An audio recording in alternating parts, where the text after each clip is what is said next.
Welcome to VBG news. ఈ రోజు filmy updates అంటే ఇప్పుడు చూద్దాం.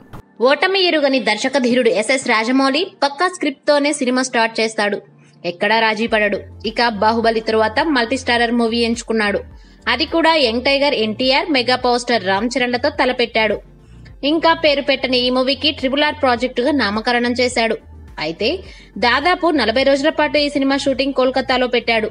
దీని వెనుక కారణం ఏమై ఉంటుందా అని ఆరా తీస్తే సెంటిమెంట్ బలంగా ఉంది. ఎందుకంటే బ్రిటిష్ ప్రభుత్వం చాలా కాలం కోల్కతాను కేంద్రంగా చేసుకుని ఇండియాను పరిపాలించింది. అయితే 19వ శతాబ్దం ప్రారంభంలో బ్రిటిష్ ప్రభుత్వం కోల్కతా నుంచి ఢిల్లీకి రాజధాని మార్చుకుంది. అయితే RRR మూవీలోని బ్యాక్గ్రౌండ్ అంతా బ్రిటిష్ కాలం నాటిది కావడం వలన కోల్కతాలో చాలా భవనాలు బ్రిటిష్ కాలం నాటివి ఉన్నాయి.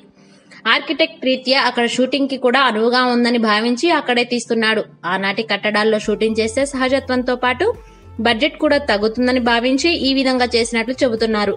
ఆనాటి ఆనవాళ్లు బలంగా ఉండడం వలన కోల్కతాను ఎంచుకున్నారు. ఇక హౌరా బ్రిడ్జి నేపథ్యంలో చిత్రీకరణ జరపాలంటే కోల్కతా సరైన ప్లేస్ గా రాజమౌళి భావించారు.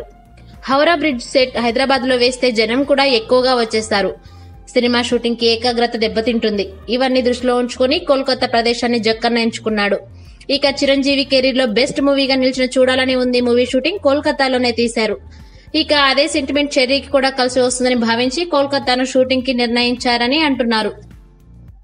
For more filmy updates keep watching VBG news.